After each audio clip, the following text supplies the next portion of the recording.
আমার দুষ্টু মিষ্টি গল্প প্রিয় বন্ধুরা, তোমরা সবাই কেমন আছো? আশা করছি তোমরা সবাই অনেক অনেক ভালো আছো। তোমাদের মনকে আরও বেশি ভালো করার জন্য আমি সুমি দিদি চলে এসেছি নতুন একটি মজাদার গল্প নিয়ে। আজকের গল্পটি শুনলে তোমাদের দাঁড়িয়ে যাবে এবং তোমাদের পাইপ দিয়ে ঝরনার মতো জল বের হতে থাকবে। তাই দেরি না করে কানে হেডফোন পরে বসে পড়ো আজকের গল্পটি শোনার জন্য। তাহলে চলো আজকের গল্পটি শুরু করি। সজীব, আপনি আমাকে 5 লাখ টাকা দেন, নইলে আমার বাবাকে আমি বাঁচাতে পারবো না। সজীব বল, তুমি তো কাজের মেয়ে, আমার বাসায় কাজ করে এই টাকা তুমি পরিশোধ করতে অনেক সময় লেগে যাবে। তাই আমি এত টাকা তোমাকে ধার দিতে পারবো না। বরং তুমি যদি আমার একটি কথা রাখো তাহলে আমি তোমাকে টাকা দিতে পারি। তখন কাজের মেয়েটি বল, কি কথা বলুন? আমি আপনার সব কথা রাখব, কিন্তু আমার বাবাকে আগে বাঁচাতে হবে। তারপর সজীব তার বাবার কাছ থেকে 5 লাখ টাকা নিয়ে কাজের মেয়ের হাতে তুলে দিল। কাজের মেয়েটি টাকা পেয়ে অনেক খুশি হয়েছিল, কিন্তু সেই টাকা যে তার জীবনকে তছনছ করে দিবে সেটা তো কাজের মেয়ে জানত না। সেই টাকার জন্য সজীব কাজের মেয়ের সাথে জোর করে। এবার মূল গল্পটি বলি। সুভাষচন্দ্র দাস যখন মধ্যরাত্রে ওঠেন, তখন পানি নিতে নিজের ঘর থেকে বের হন। ড্রয়িং রুমে এসে পানি পান করেন এবং ফিরে যাওয়ার জন্য প্রস্তুত হন। তিনি দেখতে পান যে তার ছেলের ঘরের লাইট এখনো জ্বলছে। তিনি ঘড়িতে তাকান এবং তখন রাত 1টা বাজে। তার মনে হয় যে তার ছেলে পড়াশোনা করছে। তার ছেলে কতই না লেখাপড়া করে, এবং তার পা অজ্ঞান তার ছেলের ঘরের দিকে অগ্রসর হয়।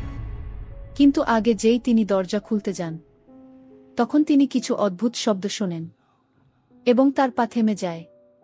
কিছুক্ষণ চিন্তা করার পর তিনি দেখেন দরজাটি খোলা ছিল এবং সেখানে কোনো লোক ছিল না। যখন তিনি ধীরে ধীরে দরজা খুলে ভেতরে উকি মারেন, তখন তার চোখ বিস্ময়ে বিস্ফারিত হয়ে যায়, কারণ তার ছেলে এই সময় স্কুলের পড়া পড়ছে না, সে অন্য কিছু করছে। তিনি দেখেন যে তার ছেলে সজীব তার ঘরের কাজের মেয়ের সাথে গল্প করছে, একই বিছানায় শুয়ে।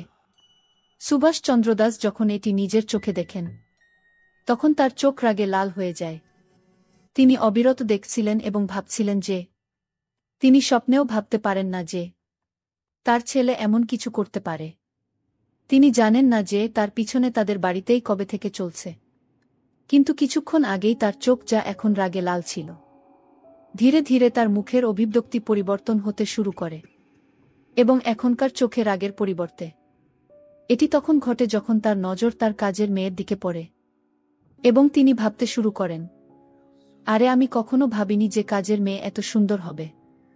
আমি কখনো ভাবতে পারি না যে আমার বাড়িতে এত সুন্দর একটি মেয়ে আছে। কিছু সময় ধরে তিনি সেই ঘরের ভিতরে সেই তার ছেলের দৃশ্য দেখে যাচ্ছিলেন এবং ধীরে ধীরে আবার দরজা বন্ধ করেন এবং সেখান থেকে চলে যান এবং নিজের ঘরে এসে ঘুমাতে চেষ্টা করেন। তিনি ঘুমানোর চেষ্টা করেন, কিন্তু তার চোখে ঘুম নেই। কিন্তু এরপর সুভাষ সাহেব যা ভাবছিলেন এবং যা করতে যাচ্ছিলেন এবং এই বাড়িতে কি হতে চলেছে, বন্ধুরা কেউ ভাবতেও পারবে না যে সুভাষ সাহেব কি ভাবছিলেন এখন। এরপর কাজের মেয়ের সাথে কি হতে চলেছে এবং তার ছেলের সাথে কি হতে চলেছে। উত্তরাখণ্ডের রাজধানী দেরাদুনে একটি ধনী পরিবারে বড় কাপড় ব্যবসায়ী সুভাষচন্দ্র দাস একটি বড় বাংলোতে বাস করতেন। বাড়িতে মাত্র 3 জন ছিলেন: সুভাষচন্দ্র দাস, তার স্ত্রী অনিলা এবং এক ছেলে সজীব। ছেলে সজীব একাদশ শ্রেণী শেষ করেছে এবং পরের শ্রেণীতে বছরে পড়ছে তাদের বাড়িতে। গত কয়েক বছর ধরে একজন কাজের মেয়ে এ বাড়িতে কাজ করছিল। তার বয়স 16 থেকে 17 বছর ছিল। মেয়েটির নাম ছিল অঞ্জনা। উত্তরাখণ্ডের চামলির একটি ছোট্ট গ্রামের বাসিন্দা ছিল। তার পরিবার সম্পর্কে কিছু বলতে চাই। পরিবারে বাবা ছিলেন যিনি প্রায় অসুস্থ থাকতেন, এবং বৃদ্ধ মা যিনি প্রতিদিন পরিশ্রম করে কোনোভাবে সংসার চালাতেন। অঞ্জনা যখন জন্ম হল তখন সে খুব সুন্দর দেখতে হল। আসলে উত্তরাখণ্ড, হিমাচল প্রদেশের মেয়েদের সৌন্দর্য আলাদা রকমের। ঈশ্বর তাদেরকে একটি বিশেষ রূপ দিয়েছেন। সেখানকার পরিবেশে এমন যে সেখানকার মেয়েরা খুবই ফর্সা ও সুন্দর হয়।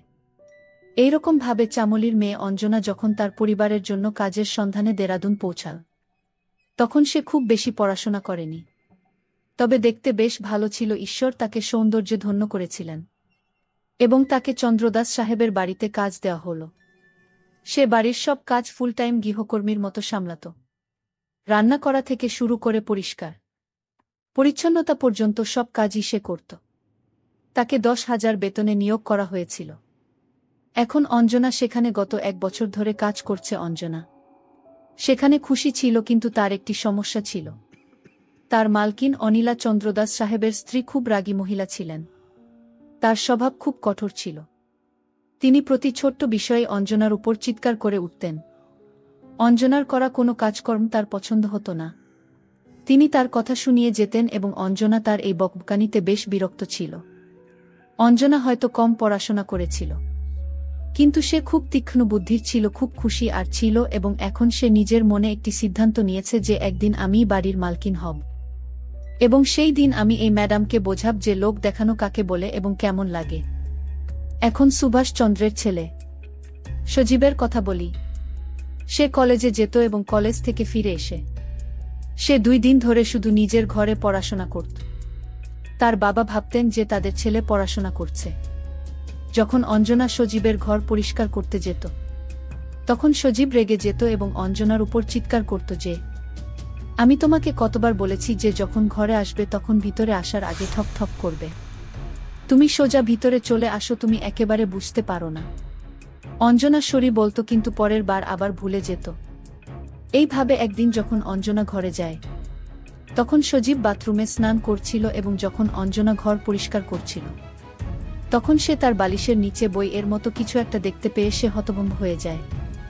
এটি একটি ম্যাগাজিন ছিল যা সজীবের। সে একের পর এক পাতা উল্টাতে থাকে, এবং যখন সে তাতে ছাপা কিছু ছবিগুলি এবং লেখাগুলি পড়তে শুরু করে, তখন তার মন ও মস্তিষ্ক উত্তেজিত হতে শুরু করে। ঠিক তখনই সে সজীবের বের হওয়ার শব্দ শুনে, তাই সে তাড়াতাড়ি ম্যাগাজিনটি ফিরিয়ে রেখে ঘর পরিষ্কার পরিচ্ছন্ন করার পর সেখান থেকে বেরিয়ে যায়।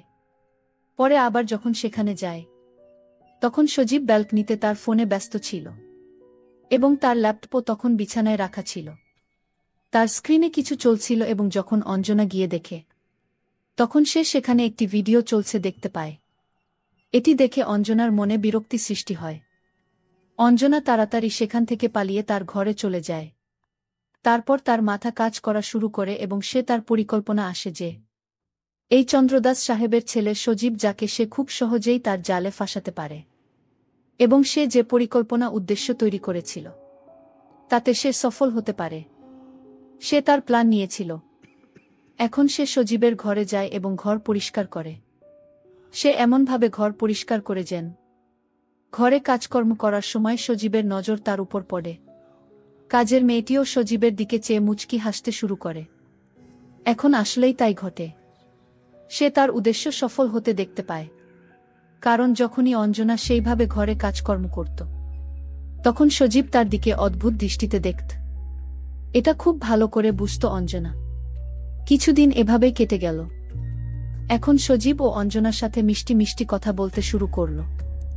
অঞ্জনা বুঝে গিয়েছিল যে তার সঠিক লক্ষ্যে পৌঁছে যাচ্ছিল। তার সাথে অনেক ভালোবাসা নিয়ে কথা বলত। একদিন রাতে যখন সবাই খেয়ে ঘুমিয়ে পড়ে, তখন অঞ্জনা রাত 11টার দিকে সজীবের ঘরে গিয়ে কড়া শব্দ করে, এত রাতে কে এসেছে? ভাবতে ভাবতে সজীব দরজা খুলে দেখে অঞ্জনা তার সামনে দাঁড়িয়ে আছে। সে বলে, হ্যাঁ, এত রাতে তুমি এখানে কেন? কি কারণে এখানে আসছো? অঞ্জনা বলেন, আমার শরীর ভাল লাগছিল না, আমি ঘুমাতে পারছিলাম না। ভাবলাম তুমি জেগে আছো, তাই তোমার সাথে কিছুক্ষণ কথা বলি। এরপর তাদের কথোপকথন এগোতে থাকে। তখন অন্ধকার রাত বন্ধ ঘরে দুইজন গল্প করতে শুরু করে, যদিও তাদের মনে আগে থেকে কিছু না কিছু চলতে থাকে। অঞ্জনা তখন বুঝতে পেরেছিল যে সজীব তার প্রেমে পড়ে গেছে। বন্ধুরা প্রতিদিন রাতেই অঞ্জনা সজীবের ঘরে চলে যেত, এবং তারপর সজীব অঞ্জনার সাথে। এই ঘটনা প্রায় 1.5 থেকে 2 মাস ধরে চলতে থাকে। এখন তাদের সম্পর্ক এতটাই বেড়ে গিয়েছিল যেদিনেও অঞ্জনা সজীবের সাথে দেখা করত। সজীবের পরের দিন অঞ্জনাকে তার ঘরে ডাকলেন। সজীব অঞ্জনাকে জিজ্ঞেস করলেন, তোমাকে আমি একটা কথা বলতে চাই, তুমি আমার এই কথা কারো কাছে কোনোদিন বলবে না। অঞ্জনা বলল, ঠিক আছে সজীব, আপনি বলুন। আপনার কথা আমার কাছে গোপন থাকবে, কোনোদিন কেউ কিছু জানতে পারবে না। আপনি মন খুলে আমার সঙ্গে আপনার গোপন কথা শেয়ার করতে পারেন। আমি আপনাকে সাহস দিচ্ছি, আপনি কোনো চিন্তা করবেন না। আপনি নিঃসন্দেহে নির্ভয়ে আমার সঙ্গে আপনার কথা শেয়ার করতে পারেন। সজীব তখন বলল, অঞ্জনা, আমি তোমাকে যত টাকা লাগে আমি দিব। তোমার যত টাকার প্রয়োজন হয় তুমি শুধু একবার আমাকে বলবে যে, সজীব, আমার টাকার প্রয়োজন, আমি তোমাকে টাকা দেব, কিন্তু তার বিনিময়ে আমি তোমার কাছে একটা অভিনয় চাই। অঞ্জনা তখন বলল, সজীব, আপনি বলুন কি কিসের অভিনয়? কাজের মেয়েটি তখন বলল, সজীব, আমি আপনার সাথে সকল নাটক অভিনয় করতে পারব, কিন্তু আমার বাবা খুব অসুস্থ, তাই আমার অনেক টাকার দরকার। যদি আপনি আমাকে টাকা দেন তাহলে আপনার যে কোনো কথা আমি রাখব। শুধু অভিনয় তো? আমি কি পারবো অভিনয় করতে? আমি তো কখনো নাটক করিনি বা অভিনয় করিনি। তাহলে কি আমি সেই অভিনয় করতে পারবো? আপনার যদি মনে হয় আমি অভিনয় করতে পারবো, তাহলে তুমি আমাকে কিছু টাকা দিতে পারো, আর সেই টাকার বিনিময়ে তুমি যেখানে আমাকে নিয়ে যাবে সেখানে আমি তোমার সাথে যাব। সজীব তখন কাজের মেয়েটিকে 50,000 টাকা দিয়ে বলল, আপাতত এই টাকাটা রাখো। কাজের মেয়েটি তখন বলল, সজীব, আমার 50,000 টাকা হলে চলবে না, আমার আরও কিছু টাকার দরকার। আপনি আমাকে 5 লাখ টাকা দিবেন, তাহলে আমার বাবাকে আমি সুস্থ করে তুলতে পারব। যদি আপনি আমাকে 5 লাখ টাকা দেন, তাহলে আপনি আমাকে যে অভিনয় বা নাটক বলবেন, আমি আপনার সাথে সেই অভিনয় বা নাটক করতে রাজি আছি। সজীব তখন একটু চিন্তায় পড়ে গেল যে, এত টাকা আমার হাতে তো নেই, কিন্তু আমার মামার কাছে আছে। তখন সজীব মেয়েটিকে সান্ত্বনা দিয়ে বলল, ঠিক আছে, তুমি চিন্তা করো না, আমি তোমার জন্য 5 লাখ টাকার ব্যবস্থা করছি, কিন্তু তুমি আমার সমস্ত কথা রাখতে হবে। সজীব তার বাবাকে বলল, বাবা, আমার 5 লাখ টাকার দরকার। তার বাবা তাকে প্রশ্ন করল, এত টাকা তোর কেন প্রয়োজন? সজীব বলল, বাবা, আমি বলতে পারবো না, আমি এইটুকু জানি তুমি আমারে 5 লাখ টাকা দাও।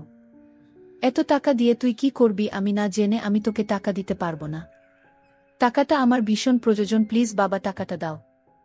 সজীবের বাবা তাকে 5 লাখ টাকা দিয়ে দিল এবং সজীবের পিছু নিল। সজীবের বাবা ভাবল যে, আমার ছেলে এই টাকাগুলো নিয়ে কি করে তা আমার জানতে হবে। তারপর টাকাটা নিয়ে যখন কাজের মেয়ের হাতে তুলে দিল, তখন সজীবের বাবা বিশ্বাসটা দেখল। পরের দিন সজীবকে তার বাবা ডেকে নীল বলল, তুমি কাজের মেয়েকে টাকা দিয়েছ কেন? সজীব কোনো কিছু না বলে ঘর থেকে বের হয়ে গেল। কাজের মেয়েকে গিয়ে বলল, তোমাকে তো আমি টাকা দিয়েছি, এখন তুমি আমার সাথে চলো।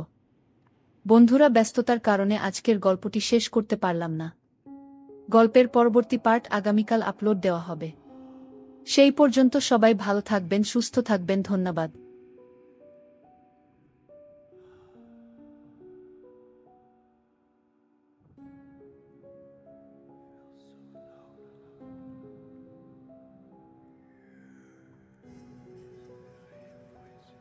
বন্ধুরা, তোমরা যারা আমার ইমো নাম্বার চাও, তারা আমার চ্যানেলটি সাবস্ক্রাইব করে পাশে থাকো, কেননা পরবর্তী গল্পে আমি আমার ইমো নাম্বার তোমাদেরকে দিব এবং তোমরা সবাই আমার সাথে ভিডিও কলে কথা বলতে পারবে।